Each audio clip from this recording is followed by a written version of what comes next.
जब देवी पार्वती ने भगवान शिव द्वारा इस पूरे सृष्टि का सार समझना चाहा, तब भगवान शिव ने मिट्टी पर इस श्रीयंत्र का रेखा चित्र बनाया और समझाया कि ये श्रीयंत्र ही हमारे पूरे संसार और सृष्टि का प्रतिरूप है। जिस जगह पर भगवान शिव ने श्रीयंत्र समझाया था, आज हम उस जगह को श्रीनगर के नाम से जानते हैं।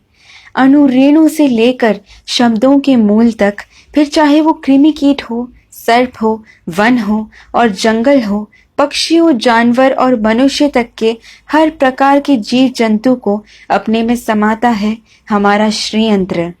बिंदु का जन्म भगवान शिव के 4 त्रिकोण और देवी पार्वती के 5 त्रिकोणों के संग द्वारा हुआ था। इन 9 त्रिकोणों को जोड़ने से बने 43 त्रिकोण। ये 43 त्रिकोण हमारे शरीर के धातुओं को दर्शाते हैं। सबसे पहला त्रिकोण हर जीवी का कवच यानी कि जीवात्मा कहलाता है। फिर आते हैं अष्ट त्रिकोण जो अष्ट वसु को दर्शाते हैं, यानी कि धरा, अनला, अनिला, आहा, प्रत्युषा, प्रभासा, सोमा और ध्रुवा।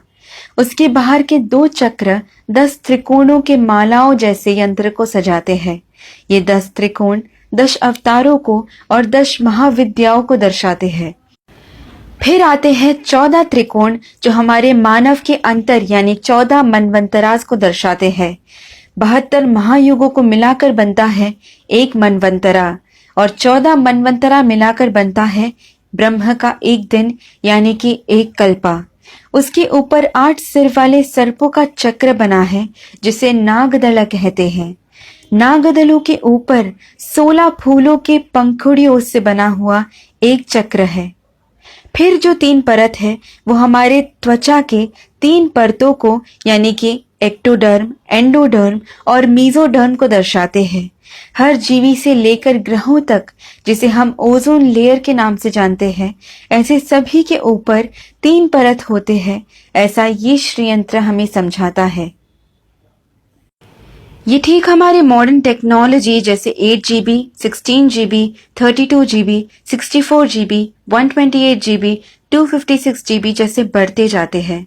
फिर आता है सदनत्रयंच, 3 परत जो हमें स्थूल शरीरा, सूक्ष्म शरीरा और कारण शरीरा समझाते हैं। ये भूर्भुव स्वाहा को दर्शाते हैं। ये परतें 4 खुले द्वारों को बनाते हैं जो हमें समझाते हैं कि इस चक्र में एक बार आ गए तो वापस निकलना नामुमकिन है। हमें मिटाने वाले भगवान शिव को जन्म देने वाले ब्रह्म के पितामह विष्णु का जन्म हुआ इसी श्रीयंत्र से।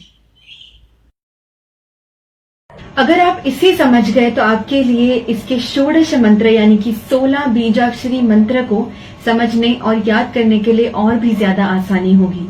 इसके मंत्र को सभी मंत्रों का राजा माना जाता है। तो आइए सुनते हैं और समझते हैं इसके षोडश मंत्र को।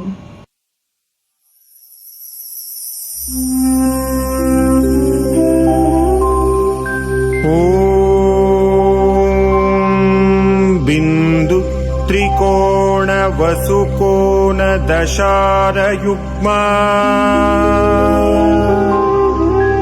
मन्वस्त्र नागदल षोडश पत्रयुक्तम् वृत्तत्रयञ्च धरणी सदनंत्रयञ्च